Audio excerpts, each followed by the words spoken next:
Le fantôme de l'apothicaire, chapitre 3. On racontait qu'il y avait une pièce en haut de la maison où avaient lieu certaines transactions.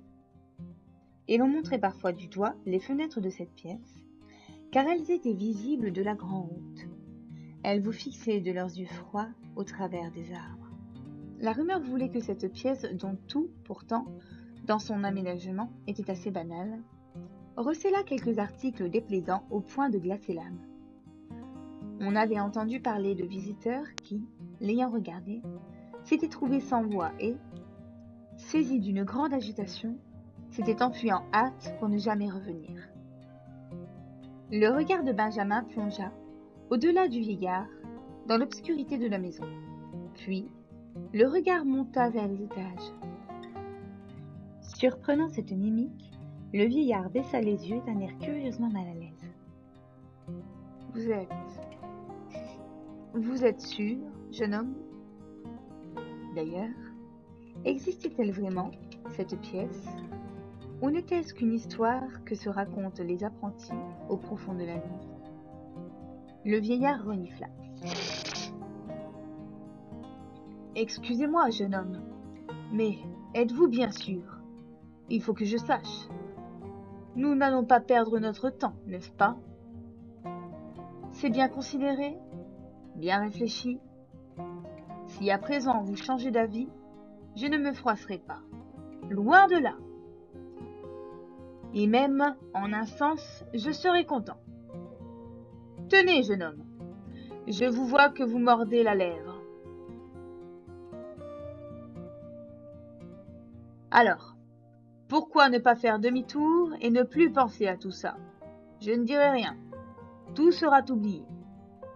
Nous ne nous serons jamais rencontrés. Voyons, jeune homme, c'est bien ça que vous voulez, au fond, pas vrai? Ce n'était là qu'une idée stupide, noire pensée d'une heure noire. Aussi, n'en dites pas davantage et disparaissez. Il se tut et dévisagea son jeune visiteur d'un regard d'une gravité singulière. Il descendit une marche, de sorte que le jeune garçon et lui-même se trouvèrent de plain-pied. Il avait la même taille. Peut-être même Benjamin était-il un soupçon plus grand. Avouez-le donc, vous ne vous y donnez pas corps et âme. Fâcheuse formation. Quelques hésitations, quelques malaises qu'ait pu éprouver Benjamin. Or, étant homme, il éprouvait l'un et l'autre. Hésitation et malaise fondirent.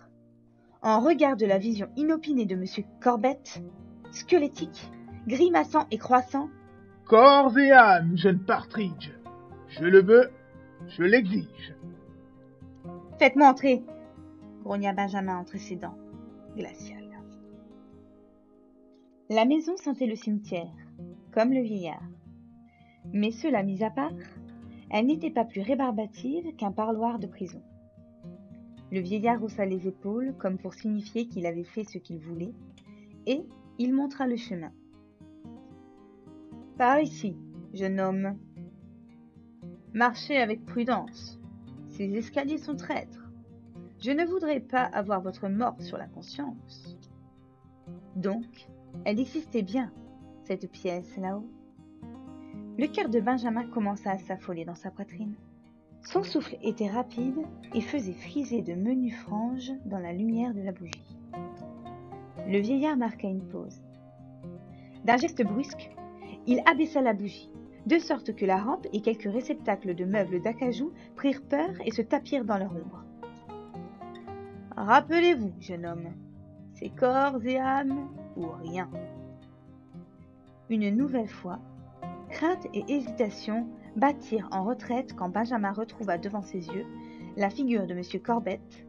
Son cœur, lesté par 2 années de haine, retrouva son aplomb. Oui, c'est corps et âme, d'accord. Et je vais vous dire, non, ne me dites rien, coupa le vieillard d'un ton tranchant. Pas de raison, s'il vous plaît. Vos raisons ne m'intéressent pas. Des raisons, j'en ai eu ma ration, jeune homme. Des raisons qui vous gèleraient à mort les oreilles d'un singe de bronze. Non, ce qui m'intéresse, Moi, c'est qu'on me paie. Benjamin tâta ses poches avec inquiétude. Pas grand-chose là-dedans.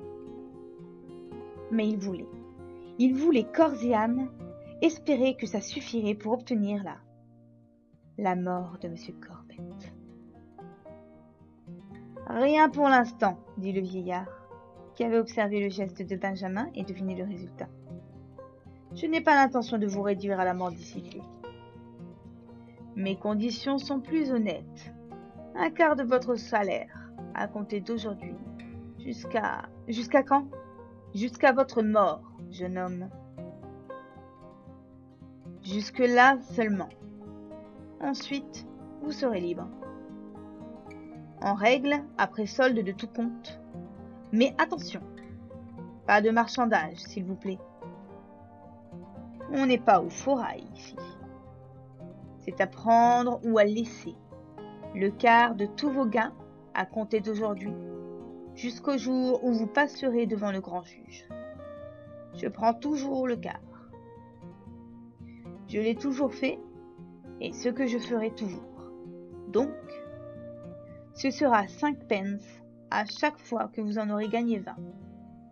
Ou, si vous prospérez, et plaise à Dieu que tel soit le cas, 5 shillings sur chaque livre gagné. Pas plus, pas moins. N'en prenez pas offense, jeune homme. Mais je pose toujours mes conditions très carrément. Vous pouvez demander à n'importe qui. Mais Benjamin n'était pas disposé à demander à qui que ce fût. Ces conditions lui paraissaient raisonnablement honnêtes, considérant qu'un paiement à terme est une perspective plus réjouissante qu'un débours immédiat. Il fit donc un signe d'assentiment en prenant, dans la mesure où les circonstances le permettaient, un air d'homme d'affaires. Le vieillard hocha la tête et, avec force soupir douloureux, poursuivit son ascension dans la nuit. Encore un étage, jeune homme, c'est tout en haut de la maison. Je sais, fit Benjamin. Le vieillard s'arrêta de nouveau. Par-dessus la rampe d'escalier, il lança un regard scrutateur à Benjamin. Il avait l'air mécontent, comme si une confidence avait été trahie, un secret dispersé à tous les vents. Il parut frissonner, puis monta les dernières marches de pas alertes. Benjamin suivit. « C'est cette pièce-ci, » dit le vieillard, et il ouvrit une porte. Sans autre motif que la perspective de ce qui allait se passer, Benjamin se recroquevilla dans son misérable manteau. Pourtant, la pièce était paisible. Un feu aux flammes légères brûlait dans l'âtre, et le mobilier était aussi élégant que tout le reste de cette maison. Certes, il flottait une odeur de cimetière, mais ce n'était pas pire que dans le hall d'entrée. « Entrez, » dit le vieillard, en allumant une deuxième bougie. « Entrez et asseyez-vous. » Sa voix s'était soudain faite courtoise, comme si, à force d'accueillir la clientèle dans cette pièce, cela lui était devenu une seconde nature. « Prenez un siège près du feu, mon cher monsieur. » Mais Benjamin n'entendait pas. Il promenait un regard attentif autour de lui, cherchant cette chose horrible qui était censée le glacer jusqu'au tréfonds. « Cette chaise, monsieur. Prenez donc un siège, le voyage est fini. » Benjamin se ressaisit, essaya de sourire, puis s'assit sur une chaise aussi normale que celle d'un avoué. Normal de même, ce bureau dans lequel fourrageait le vieillard, et normal ce buffet où étaient posées les 2 bougies. Normal tout cela. Normal comme un péché. Il y avait un tableau au-dessus de la cheminée. Une femme à l'expression tragique, en robe bleue surannée. La mère du vieillard, très probablement. Sinon, pourquoi se trouverait-elle là? Et quoi de plus normal? Non, rien d'insolite, nulle part. Bon, à présent, votre nom, jeune homme, s'il vous plaît. Partridge, Benjamin Partridge. Et l'autre nom? Corbett. Corbett, l'apothicaire de Gospel Hawk. Le vieillard écrivit tout cela avec soin, sécha le papier avec son sablier, puis le rangea dans un tiroir. Tandis qu'il était ainsi occupé, Benjamin jeta à nouveau un coup d'œil circulaire sur la pièce. Le mur opposé à la fenêtre était garni par les étagères. Des étagères du plancher au plafond. Des étagères distantes d'une trentaine de centimètres les unes des autres et divisées en niches. Ainsi donc, le vieillard aimait les niches. Il n'y avait pas de quoi être terrorisé. Que rangeait-il dedans? Impossible de voir. Des ombres aux arêtes vives obscurcissaient toutes les ouvertures, sauf une. Benjamin y vit un reflet blanc. Il ouvrit de grands yeux. Mon Dieu, mais est-ce que ce n'est pas un bol de pudding? Oui, ma parole! Et fêlé, en plus? C'était tellement absurde que Benjamin faillit sourire jusqu'aux oreilles. Le vieillard dit d'une voix douce. « Est-ce que vous avez sur vous quelque chose qui l'ait touché récemment? N'importe quoi, du moment que sa chaleur a été dessus. » Benjamin sursauta. Le vieillard avait quitté son bureau et se dressait devant lui, la main tendue. Perdant un peu la tête, Benjamin tâta ses poches et retrouva le bocal vide destiné au bout de fantôme. « Oui, dit-il soudain furieux. Ça, c'est quelque chose qui a touché l'animal. Qu'il crève! »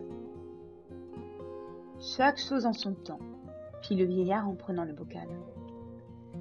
Il l'examina avec minutie, tant de minutie que ses vieilles lèvres fanées parurent l'étouffer. Seigneur Dieu, il devait avoir sur le dos autant de manteaux qu'un cocher de fiacre. Il trouva enfin ce qu'il cherchait, un morceau de ruban noir. Rien de plus dramatique. Sans même jeter un second regard sur le jeune adolescent, il enroula le ruban autour du bocal et lui fit un nœud particulier. Puis, prenant une des bougies, il se dirigea en traînant les pieds vers le mur aux étagères. Comme il s'en approchait, il éleva la bougie qui, accidentellement, illumina toutes les niches, absolument toutes. Alors, Benjamin se sentit glacé jusqu'au tréfonds. Il trembla, il frémit, le froid s'insinua dans ses veines. Chaque niche contenait un objet particulier. Un seul. Un objet sans grande valeur. Un objet n'ayant rien de commun avec son voisin. Si, un seul point. Ici, une pelote à épingles, là, une paire de lunettes, plus bas, une fourchette en argent, à côté, un mouchoir de dentelle, à côté encore, une poupée d'enfant au regard absolument fixe. Dans une de ces cases se trouvait un pistolet et, dans une autre, un bout de bougie. Bref, des objets aussi disparates que tout ce qu'on peut imaginer. Mais tous avec un point commun, un point bizarre, insignifiant.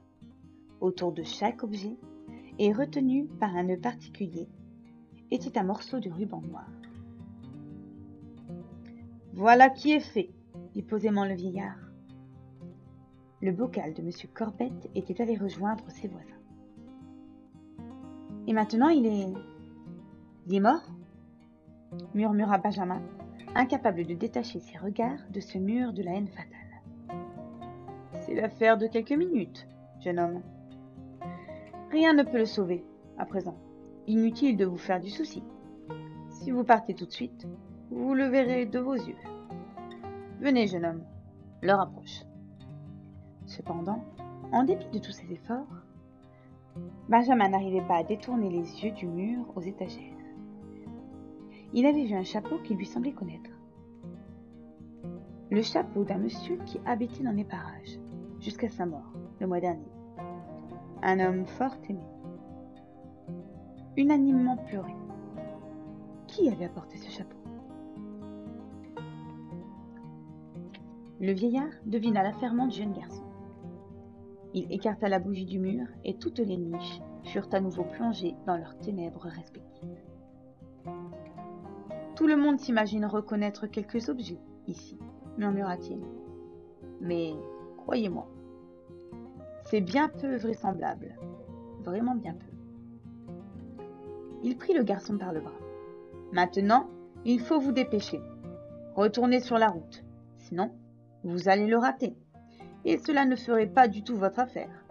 Après tout, c'est là l'épisode essentiel pour lequel vous me payez. Il avait de la force dans les doigts, ce vieillard. Il palpa, serra le bras du jeune garçon jusqu'à l'os, de sorte que de violentes douleurs l'envahirent de l'épaule jusqu'au bout des doigts. Ils n'échangèrent plus un mot. Le vieillard souffla la bougie devenue inutile et, tenant l'autre bougie à la main, il entraîna Benjamin hors de la pièce. Où était le bocal avec son ruban noir? Sur quelle étagère? C'est en vain qu'il essaya désespérément de regarder par-dessus son épaule, tandis que l'autre l'entraînait hors de la pièce. Tout n'était que ténèbres. Impossible de distinguer son offrande personnelle parmi les poupées, les lunettes et les bols de pudding. Sa haine était chose si dérisoire. En silence, sans autre bruit que sa respiration rauque et les reniflements du vieillard, ils descendirent l'escalier et se retrouvèrent à la porte d'entrée. « Bonsoir, jeune homme !» Non, le vieillard ne prononça même pas ces mots. Et encore moins « Bonne année !» Peut-être pensait-il qu'il avait déjà assez fait dans ce sens. Il ne lui dit qu'une seule chose lorsqu'ils s'arrêtèrent un instant sur le porche. « Rappelez-vous, Benjamin Partridge de Gospel Hawk, le quart de vos gains, votre vie durant. Tous les mois, conditions habituelles. À présent, dépêchez, ou vous allez rater ça. Ces minutes sont vraiment comptées. » Est-ce qu'à ce moment, il repoussa le jeune garçon vers le sentier? Est-ce que Benjamin trébucha? Toujours est-il qu'il tomba la face contre terre. Il entendit la porte se refermer et le marteau vibrer légèrement. Il se remit sur ses pieds. Sa chute, et maintenant l'humidité ambiante de la nuit, se liguait contre lui. Il avait abominablement froid. Il enfonça les mains dans ses poches et y rencontra le médicament du vieillard, qu'il n'avait toujours pas livré. Il fit un mouvement pour retourner sur ses pas.